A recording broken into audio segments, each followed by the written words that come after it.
Welcome to It's All About the Questions, where learning to ask the right questions can help you achieve lifelong success. Now, here to help you ask all the right questions is award-winning author, international speaker, and business strategist, Laura Stewart. Good morning, afternoon, and evening, everyone. Sorry for the slight delay saying that. I was hugging Rhett Palmer. We didn't get a chance to hug after his show ended and when I got into the room. So that's a very important part of my Tuesday, is getting those hugs from Mr. B and from Rhett Palmer in the studio. So I love being here with you guys and getting to bring you people that do things that are very, very, very different. And I had my guest on, I think, in 2015 when this show first started. And I just love everything she's doing. And she just released a new book. Do you ever meet somebody and you just know that they have the potential to change the course of people's lives? Well, I met Sharon Lynn Wyeth at Author 101, an event where I met my agent, got my publisher, and launched my book as well, and I've spoken at it. And she was launching her book, Know the Name, Know Your Person, at that time. And Sharon has agreed to be back on the show with me because there's so much more going on. Because really, the question becomes, what's in a name? Everybody's always said that there is power in a name, and new parents are always like, well, what do I name my child? But what do you also name your business? What is the power in that? And I'm excited that Sharon has agreed to be back on the show with me today so we can talk about even her new book, which is Know the Name, Know How to Connect. So Sharon, welcome back to the show.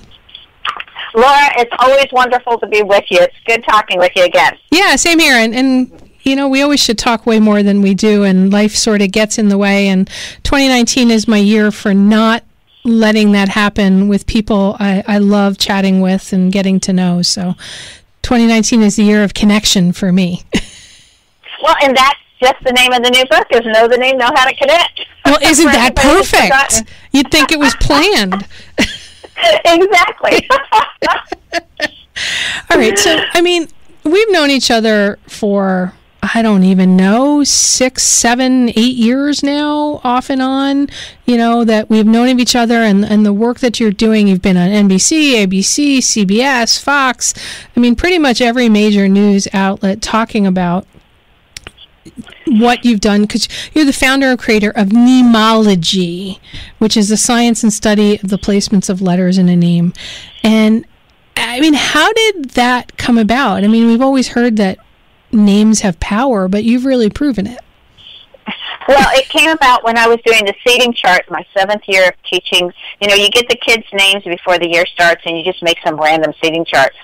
And so as I was doing the quote-unquote random seating chart, my brain was saying, oh, don't put Josh next to Julie, because together they're going to be clowns, but separated they're okay. Stephanie's going to be stubborn. Keep her over here on the side where you don't have to change your seat often. Derek's going to need extra help. You know, the same way my brain thinks when I know the kids, you know, when you're making that seating chart. And so it didn't even dawn on me until, like, I started my 4th class, and I went, wait a minute, I don't know these guys yet. So I went back and out of curiosity and wrote down everything I was getting off of everybody. And I put it aside until winter break. And at that time when I looked at it, I went, oh my gosh, here I have 150 kids. I've now gotten to know them, and this is incredibly accurate when I only had their names. So I said, my brain, thoroughly trained in patterns, being a math major and having my master's, thought there's been some kind of pattern developed that my brain has figured out. Now how do I make it conscious? And making it conscious and all the intricacies of it took me 15 years, and then I went and tested it in over 70 countries in 49 of our states for the next 3 years. And that's why it's so accurate. And then, of course, every year I learn something new about it, too, because I keep seeing more patterns. And we met in 2006, so that was, 17 years ago now. Oh, my God. Is that long ago? Uh-huh. Wow, it feels like just yesterday. Yeah. Wow, okay, that's just like a shift in my consciousness right there. All right. Well, okay, so, you know, when we met at one point at Author 101, my last name was Stewart Atchison because I was married at the time, and I had changed my name, and then when I got divorced, I went back to Stewart.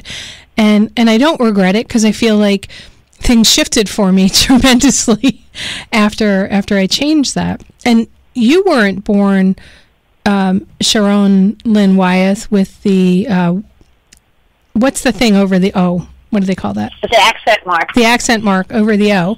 But because of what you've known about Neimology, you made some changes to your name, correct? Yeah, I chose my own last name to balance out my name, and I literally put the accent mark there earlier, and the reason for that was because everybody kept mispronouncing my name and calling me Sharon, and so I thought there's a lot of visual learners out there. I'm going to put an accent mark to cause everybody to say, oh yeah, this one said differently, it's called Sharon. So when I legally changed my name with Wyeth for the last name to balance everything out, I legally put that accent mark on my first name. Why was it so important for you to change your last name to Wyeth? And how did your family respond to that when you did that? Well, there was mixed responses and whatever, and it didn't matter to me because I think what's important is that you resonate with your own name and it comes into balance, and people can either accept it or reject it. You know, that's up to them.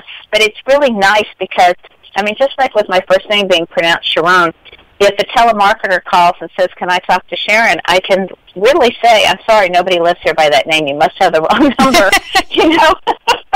Right. But I balanced out the last name because after I got married, unknowingly, because I didn't know Neimology at the time, I had introduced letters into my name when I changed to his last name that caused violence to show up in the marriage.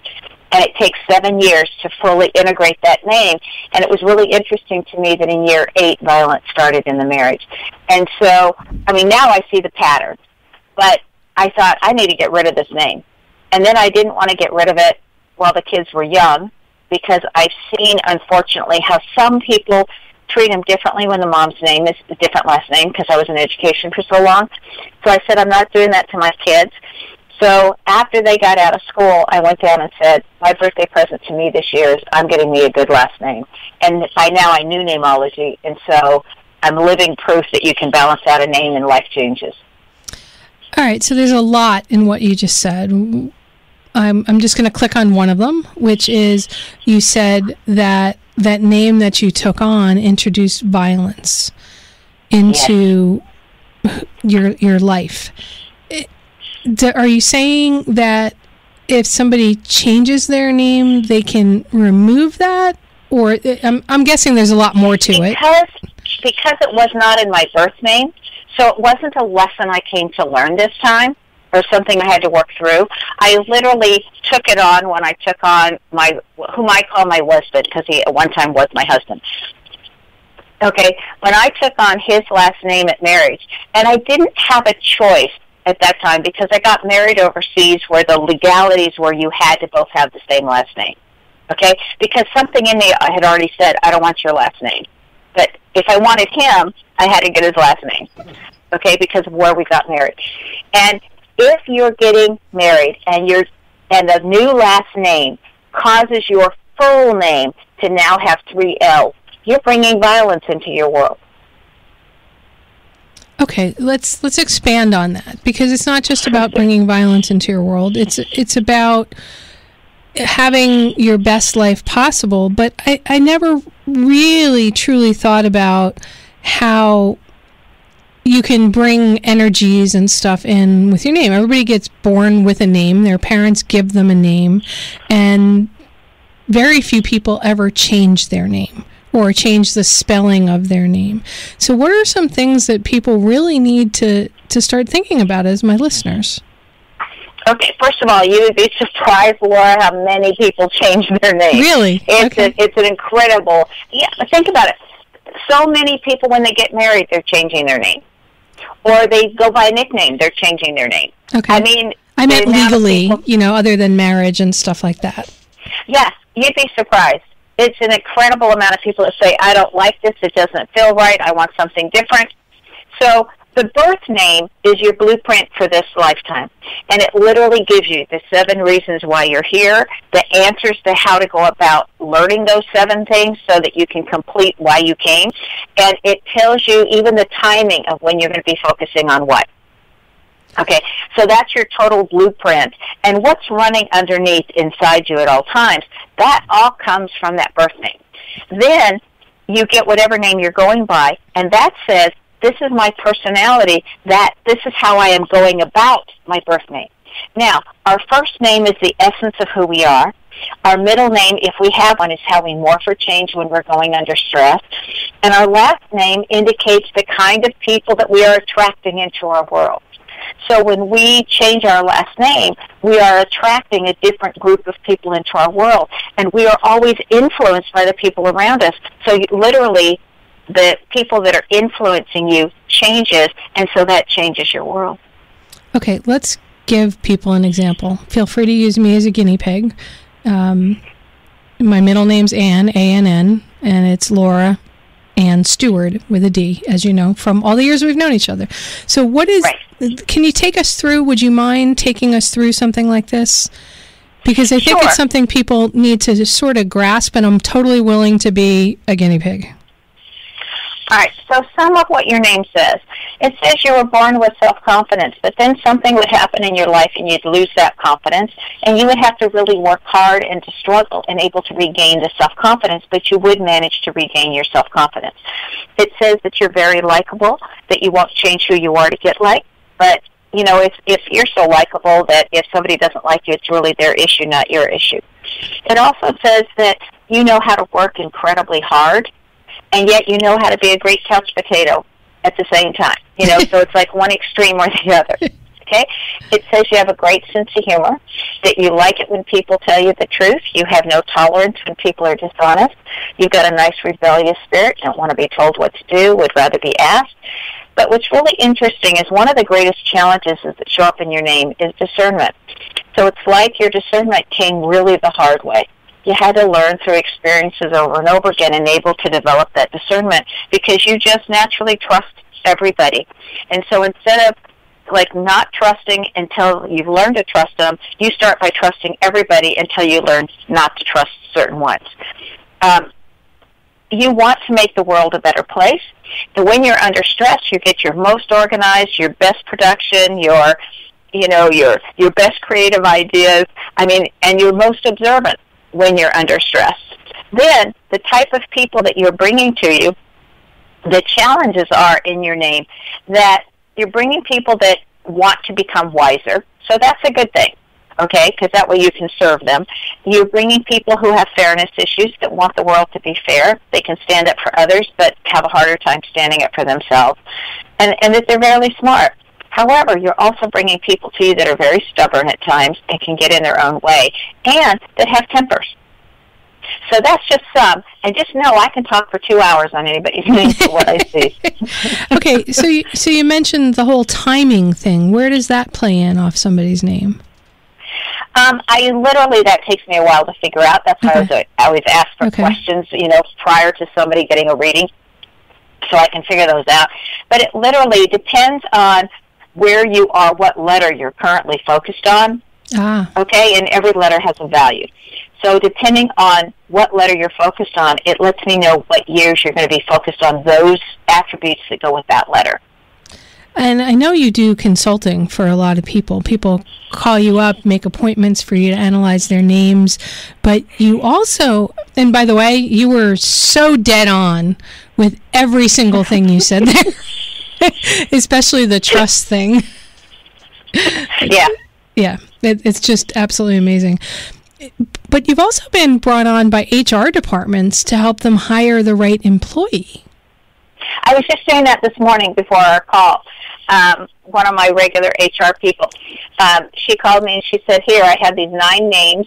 I need 1 full-time and 1 part-time person, for a warehouse manager and an assistant. Who do I want to hire? And literally, I can go through all the names and say, okay, here's your lead. And she goes, oh, I interviewed him. I just loved him. I said, yeah, you get along well with him, and so will your assistant. And here's who he needs. They can also get along with all of you. pick one of these two for him. And so it's kind of cool.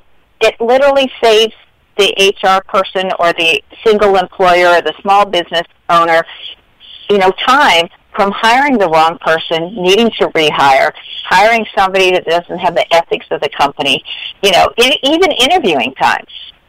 I just narrow it down for them and say, what's the job description? What do you want them to be able to do? Here's the names that indicate they can. Can somebody ever break from their name? I think you can once you're conscious of what your name is and what your patterns are. Like, I will watch myself go to do something and go, yeah, and then say, oh, yes, that's in my name. That's a pattern. That's a struggle for me. I really am choosing to overcome that. So let's, put that extra push or emphasis or and get that taken care of. For an example, I said you attract people to you that have fairness issues. They can stand up for others but have a harder time standing up for themselves. That is something that's in my name. And so when I realized that I would just rather let it go water off a duck's back, and then sometimes I think, no, that means that I'm complying in some respect, or I'm agreeing in some respect, or, and so I have literally learned over time even how to stand up with bullies, because I had to do that when I was a high school principal and an administrator. And get very comfortable at it, even though I don't like to have to do that. But because you know your name, you're able to... Okay. Well, I know I had to learn that. That's one of the things I came in to learn how to do. And I would rather let bygones be bygones because I'd like peace. But you don't get peace when you let something go by sometimes that really shouldn't and needs to be addressed in the moment. Right. Yeah. But it's such a hard lesson for a lot of people to understand. They're like, why does my life turn out the way it does? They turn to numerology, they turn to astrology, or they really have no clue. Maybe they go to therapists to help them figure out what's going on in their life. And Neimology, because I've studied all of those other things, right? And I get a piece from each of them, but yet it feels like the name means even more, but yet it's a name that you had no choice of when you were born. Okay, so even people that have taken human design that incorporates a lot of those other elements that you studied, they will come take my course and go, I'm getting the same information as I'm getting from human design, and this is so much easier, quicker, and faster. Because what took me 15 years to figure out, I literally teach in 15 hours. Or you can teach yourself by reading the book. Okay, so to address the question of yours, Laura, that you didn't have a choice, you just got this name from your parents. Okay, when there was still only 7 religions on this planet, Dr. Eugene Whitworth's work is whom I'm quoting. He says that some of the overlap was that they all agreed that the incoming soul impresses upon the one naming them what they want to be called. And if that's true, we name ourselves. Now, there's 2 sciences out there, one called somatics, CYMATICS, and the other one is bioacoustics by Sherry Edwards, who's just remarkable. Okay? And both of those show that the impression of sound can literally, the right sounds, the right notes, the right vibrations, can literally change our DNA and our cellular structure. And so, what sound do we identify with the most? With the sound of our name, because we say that's us. And when somebody says, who are you? You answer with your name as if that says it all. And it does, if you know Neimology science. So every time we hear our name, we're getting that vibration reinforced. That is literally changing our structure of ourselves inside. And so we're now becoming our name, according to science, where, according to religion, we already were. We've already matched our name with who we are. Okay, I can get that, because I've always felt my name. Like, I couldn't imagine my name being anything else. I always related to Laura quite a bit, and Laura Ann just felt right. I never felt right when I'm divorced twice, right? So when I was DeJoya and when I was Atchison, it never really felt right. And I laughed because my first marriage, Sharon, you'll get a kick out of this. I always had this dream when I was a little kid that for some reason my initials at some point were going to be LSD. And I have no idea. This is when I was a little kid in grammar school, right? And then my first marriage, I married a man with the last name of DeGioia, starting with a D. And I legally changed my name to Laura S. DeGioia. And then somebody gave us a monogram towel or gave me something with my monogram on it and said LSD, and I started laughing. Because you've pre-seen it, yeah. There's a lot of religions out there that as you go into the esoteric aspects of the religion that indicate that when we're a soul, before we come down here, that we literally get to see certain aspects or changing points or huge decision points in our life before we come down to experience it. And so that way we just can know from inside, oh, this is one of those experiences, and here's the best choice to make based on what I've pre-seen before I came. And so with you pre-seeing that LSD, it's like you remembered or recalled part of that preview of the life prior to coming. I wish I had pre-seen that it wasn't going to work out well. But we learned from those. Right. I mean, I wouldn't take back my marriage, even though it became violent. I wouldn't take it back. I learned so much. I had so many good years before the violence started. You know, I really got to experience and feel what it's like to just be so captivated by someone and so in love. And I mean, I wouldn't, and I got 2 children out of it. I wouldn't take that back for anything. And we set that up ahead of time, even though technically we say it doesn't turn out. We set it up ahead of time for a reason. And I just think when love is no longer present, it's time to move on. We've completed whatever we agreed to do. Yeah, and there was definitely a lot of completion in that. And a major part of what happened during that marriage foundationally created my book, What Would a Wise Woman Do? Yeah, and I love that title. I just love that title. Thank you. Thank you. That means so much coming from you. You know, and, you know, you look at all the W's in What Would a Wise Woman Do? And in my system, W stands for wisdom. I love this title. It's so congruent. Well, thank you so much. I don't. Should I ask you about the name of the radio show? It's all about the questions. You know, that's an interesting title because it piques different people all the way through. It's like if you're looking at all the combinations that occur and all the subtleties that occur, you're hitting a very diverse listening population. And that's really what you want to do with a radio station. Yeah, it's interesting because I've been thinking about changing the name of the show. So I'll have to hire you and do a consult with you to go over some stuff, because one of the things that we're going to be talking about when we come back after the national news break in just a moment is your newest book, Know the Name, Know How to Connect, but also how working with business names and how you set up a name can really mean the difference between business success or not. So we're going to chat some about that, right, Sharon? Yeah, sounds good to me. And the Know the Name, Know How to Connect right now until Valentine's Day is free on the website, knowthename.com. Oh, got to get that, everybody. So knowthename.com, here with Sharon Lynn Wyeth. Her original book, Know the Name, Know the Person, she founded Neimology, and we've been playing around with my name and my book name, and when we come back, we're going to be talking about a lot more, including how if you know the name, you know how to connect with somebody, because connections are so powerful, and if you can't connect to somebody, maybe there is a reason for it, and you'll need to know it. We'll be right back. Welcome back, everyone. If you missed the first half of the show, be sure to catch it on podcast, anywhere podcasts are found, including my website, it'sallaboutthequestions.com, because there is so much that my guest, Sharon Lynn Wyeth, shared with us in the first half hour of this show that you're just going to need to catch it if you're listening to us live. If you're already listening to us on the podcast, please rate and review it, because it really helps the show get found. So I appreciate anything. And if you do rate and review it, let me know that you did and how I can reach out to you so I can personally thank you. So, Sharon, the first half, we were talking a lot about the foundational principles behind Neimology that you created.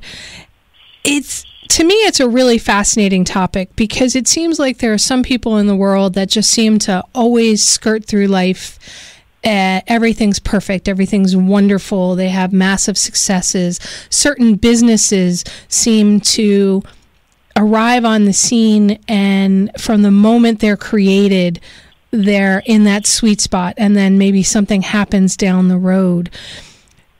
You said that every word has meaning, which we all know, but it's also about the positioning of the letters from when I read your initial book in the word, because I have a friend that literally transposed 2 letters in their name, in their last name. It was amazing the difference that happened for them after that. It is literally about the placement of every letter. For an example, let's look at the name Apple, okay, that Steve Jobs came up with. And it says, I'm going to have very strong power of influence. I mean, that is predominantly what this word means. It says I've got quadruple power of influence as most. I have a lot of self-confidence. We're very generous. We work hard on your behalf. I mean, this is just a perfect name. And like when people come to me for a name change, whether it's personal or in business, I have them answer questions for me first. And it's like, what 10 adjectives do you want everybody to know about yourself right away? And what 10 adjectives do you want to attract to you and the people, that you're attracting to you? But same with business. It's 3 questions. It's like, what do you want people to know and feel immediately upon hearing your name? What do you want to attract to you? What kind of customers?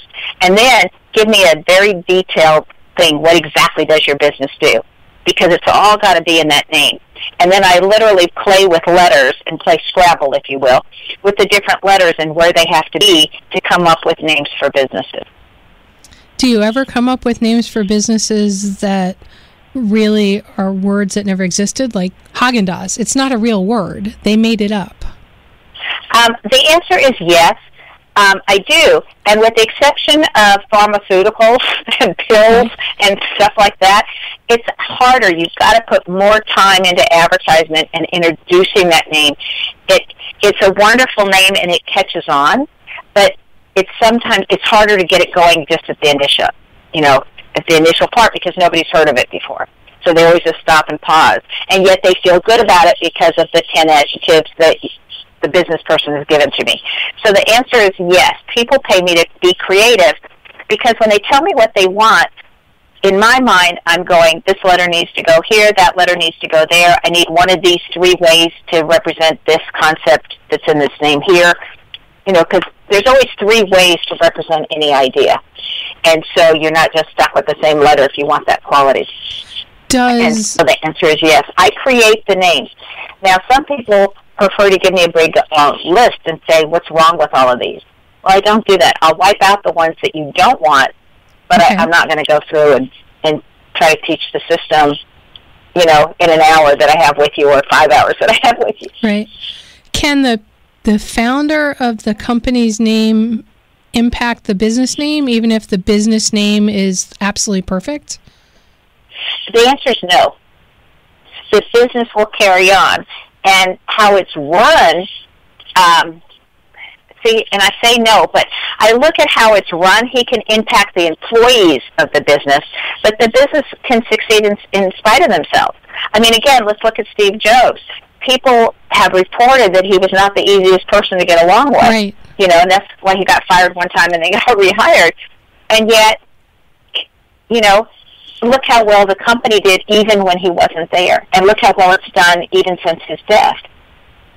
Okay. Now, your new book, Know the Name, Know How to Connect, how does that fit in with the work that you're doing? Because you have a new book coming out at the end of the year, Know the Name, Know the Health. Right. So Know the Name, Know the Person is all about somebody's personality and how you can decipher their personality, what they think, feel, how they're going to behave based on that personality. That's the first book and what it teaches. The second book, Know the Name, Know the Spirit, is how do you find somebody's 7 lessons and why they're here, what their purpose is, what would be really good for them to be doing. Okay? So that's in the second book. This third book, I literally took time out from writing Know the Name, Know the Health, because your health predispositions are in your name, to write this book because of different needs that I heard from my HR people that I'm working with. And how we connect with each other and how we get along really impacts the quality of our life. And I thought, if I could just give this as a gift out to people, and it's a much shorter book. It's literally 84 pages, but Amazon wouldn't print it unless it was 100. And so we raised the print style 1 point and made it 100 pages. Okay. I wasn't going to add garbage in there just to create the length when it was complete at 84. And so that literally says, just learn the first vowel of the first name. That's 6 letters. And that's where our communication style lands. That's where how we do relationships, how we learn, what kind of gifts we like. It's all the personal things that make a relationship hold. It even tells you, what does this person need from you? It's sitting right there in that letter to have a long-term relationship. For an example, your first vowel is an A.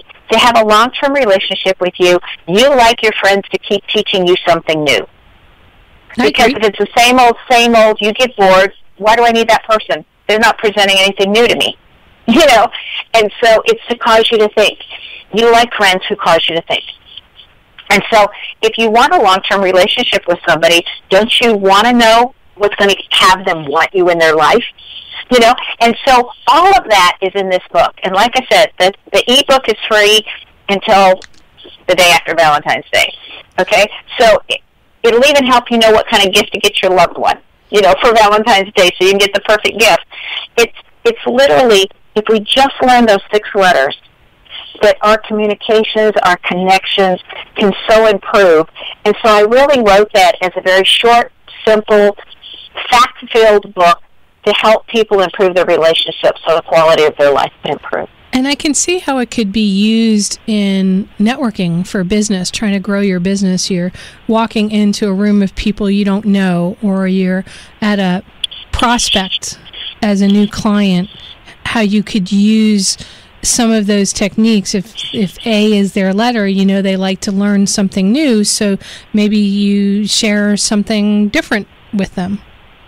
Right, and a new idea, and get their brain thinking. Because A's are the people that have all those intellectual discussions and they don't get bored with them. And I'm not saying they're the only people that like that, but I'm saying that to them is highly important. Okay? And just like with the first vowel of an E, if you don't start by saying, hey, how you doing? Where an A just wants to get down to business. Don't waste my time, let's get down to business. The E wants to connect first with, hey, how you doing? Did you get enough sleep last night? How's everything going? And if you don't take that time to connect that way with an E, the E says, well, that person didn't even care about me, which isn't necessarily true, but that's how the E feels. And so it literally gives you all of those for those 6 vowels so that you know how to connect immediately. You know how to start a conversation. I love that, because it's something that frightens a lot of my listeners, is that first moment when you're meeting somebody new. So many thoughts go through their minds of, I don't know how to start the conversation. Networking is such a huge topic, and there are some people that are like, hi, I'm Laura, I do this, and I've never done that. I always start asking questions about the other person. And the first 3 months I was at the Chamber of Commerce in Norwalk, nobody even knew what I did for a living. I just kept connecting people back and forth, and then all of a sudden I had tons of business because everybody's like, who's this person that helps everybody? Right, and it pays off. And you were literally doing what I call, there's 6 approaches, but you were doing the one that's easiest for most people to identify with, which is how you approach the first vowel of an E.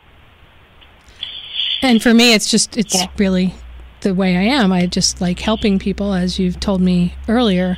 But so when somebody is starting a business or starting a new relationship, what are some things that, based on Neimology, that you would recommend they start thinking about? They start thinking about immediately, what are the subtleties? What are the hidden things that somebody's going to feel or think about your business the minute they hear your name? Okay? Like one of the people, and how close is it to another word? Okay? So one of the people who I'm working with right now to find them a new last name asked me about a name, and would this make a good last name? And I looked at it and I said, you change one letter and it says homework. And that's what you're going to hear. You're not going to hear homewood. You're going to hear homework mentally. And nobody wants to do homework. Nobody's going to want to do business with that name. Nobody's, you're not going to connect. Right. You're going to work twice as hard. And so are there hidden words within the name? Because that's what's going to come across.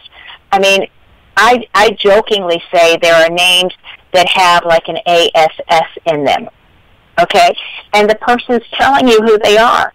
And if you're dropping one of the S's, then you got a little one of those instead of a big one. And do you subtly want to be conveying that that's who you are? I just had a whole total visual on that. Sorry. Okay.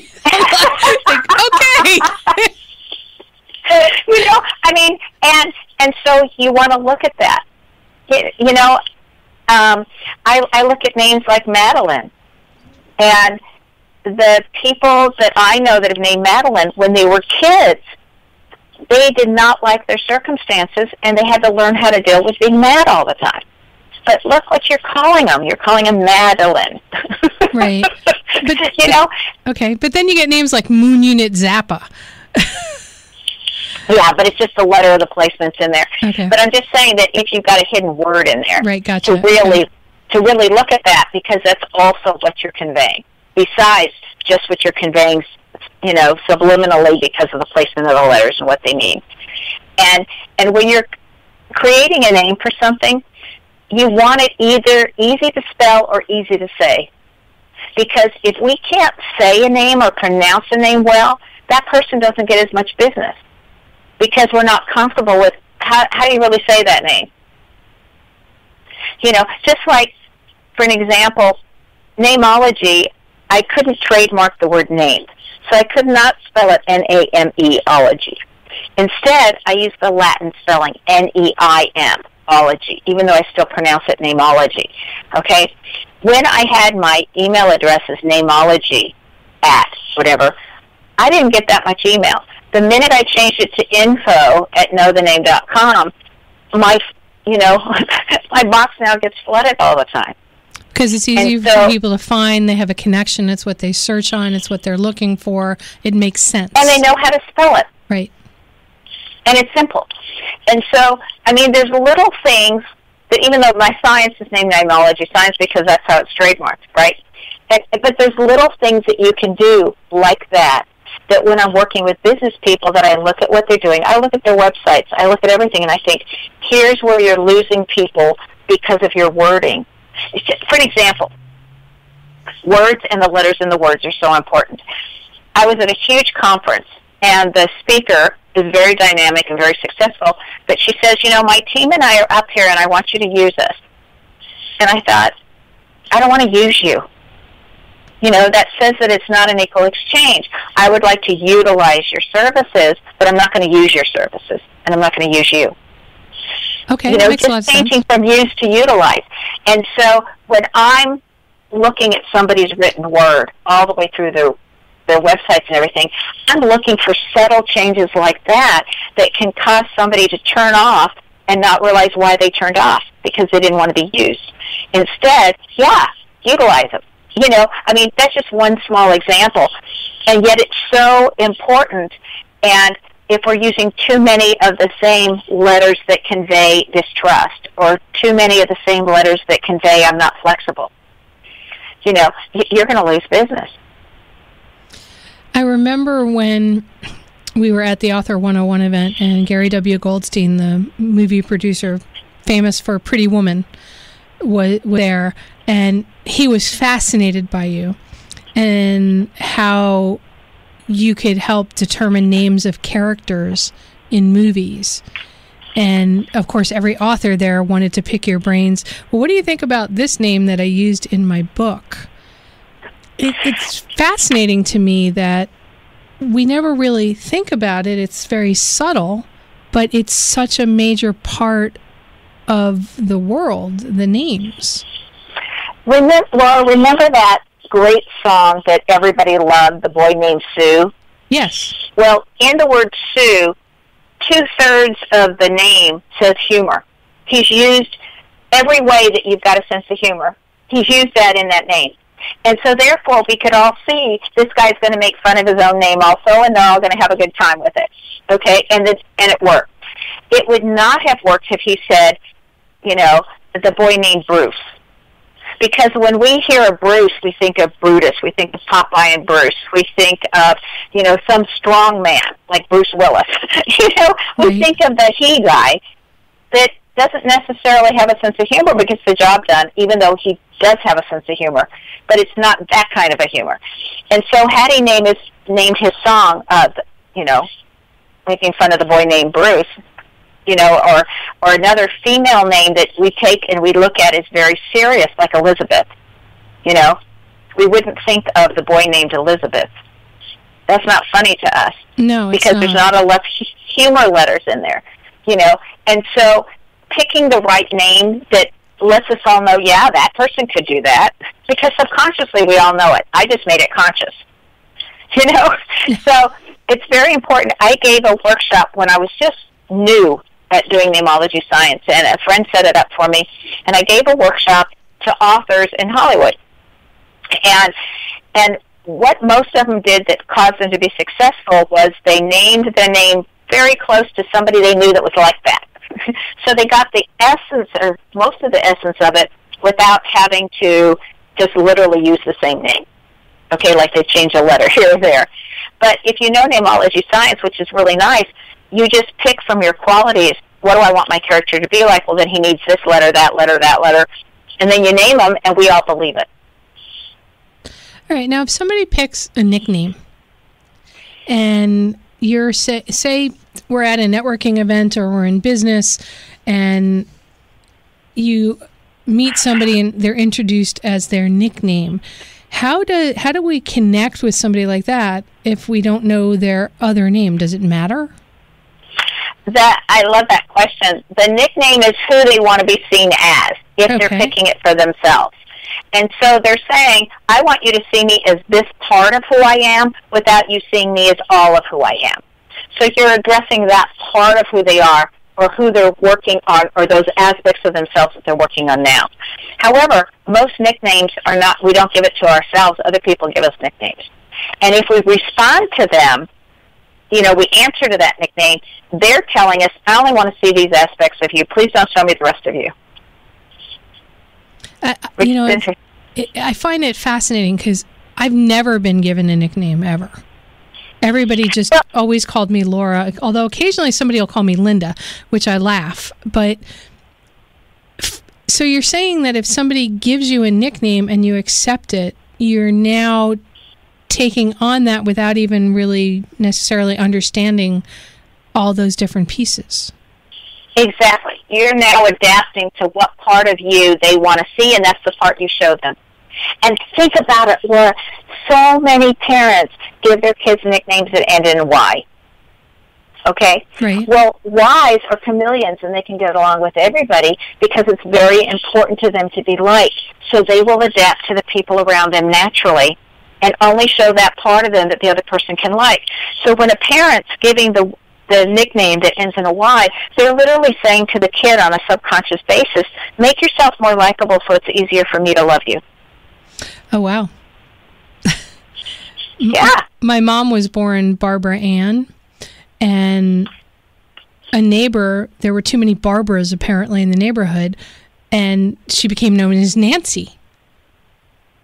And for ages, everybody just called my mom Nancy. And you could always tell from the neighborhood, if they knew her from the neighborhood in the Bronx, if they walked up to her and said, hey, Nancy. And everybody in the family called her Nancy for the longest time. I'll never forget my cousin Ricky was shocked when he found out her name was really Barbara. And he was like almost 18 or 19 years old by the time he found out it's really Aunt Barbara, not Aunt Nancy. Oh, that's interesting. Well, what people did is they literally said to her, you know, make yourself more likable to us because of that Y. But they also changed some significant number of letters in there and literally are saying to her, you're going to be more comfortable spending other people's money than you are when it comes to spending your own. And that's so true about my mom. She's in heaven now, but that is really fascinating about that. Yeah, because that's not in her original name, but when they call her Nancy, they're introducing, because she answered to it, they're introducing new qualities or habits that she would then pick up because it would come with the name. As a child, because she was very, very young when they gave that to her. Okay, so we're starting to get low on time, and I just want to make sure that everybody knows how to get in touch with you if they have questions, if they want to hire you to help them analyze or come up with a business name or change their name, or how they sign their names in terms of you're signing full name, part name, whatever that may be. How do they get to you, and how do they get a free copy of your book through Valentine's Day?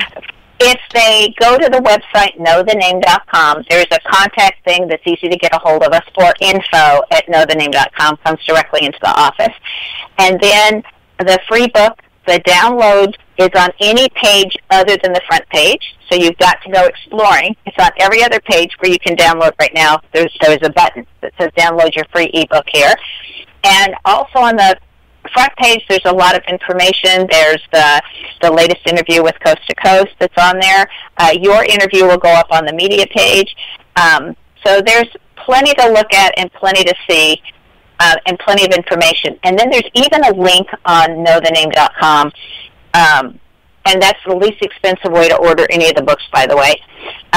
But there's also a link to the other website that we have, which is Best Name Meanings, which is simply 70 pages of information when you can't get enough. 70 pages.